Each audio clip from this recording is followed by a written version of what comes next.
এবার জানাবো মৃতের দেহ থেকে গয়না চুরির অভিযোগ। জলপাইগুড়ি মেডিকেলের মর্গ থেকে লক্ষাধিক টাকার গয়না চুরির অভিযোগ। কি ঘটেছে শান্তনু আরো বিস্তারিত জানাতে পারবে। শান্তনু, মৃতের দেহ থেকে গয়না চুরির অভিযোগ উঠছে, প্রায় লক্ষাধিক টাকার গয়না চুরির অভিযোগ, ঠিক কি ঘটেছে?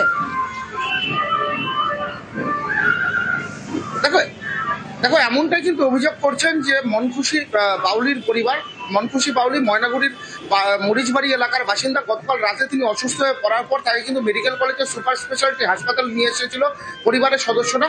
তাদের বক্তব্য যে হাসপাতালে নিয়ে আসার কিছুক্ষণের মধ্যেই কিন্তু চিকিৎসকরা মৃত বলে ঘোষণা করেন। এরপর মেডিকেল কলেজের যে সবঘর রয়েছে সেখানে কিন্তু মৃতদেহ রেখে দেওয়া হয়। রাতে তারা সেই অবস্থায় ফিরে যান, কিন্তু মৃতদেহের গায়ে ছিল একাধিক অলঙ্কার, বিশেষ করে হাতে, কানে এবং নাকের স্বর্ণ অলঙ্কার ছিল বলে পরিবারের দাবি। আর সকালে যখন তারা এসে সব ঘরে যান তখন দেখতে পান মৃতদেহ পড়ে রয়েছে। ডাক্তারবাবু বলো তোর মা নাইকে চলে গেছে, তোমাদের এখানে আর থেকে বেশি কোনো লাভ হবে না, তখন মনে তদন্ত হবে, তারপরে তোমার পরি ছাড়বে। তখন তো সনাতনের কথা মনে ছিল না। মার গলার অহংকার ছিল, কানের ছিল, নাকের ফুল ছিল, 1 লাখ টাকার মাল ছিল, 1.5 লাখ টাকার মাল ছিল। সকালবেলা 6টার সময় আসি আহার খোঁজ করার জন্য ওইটা।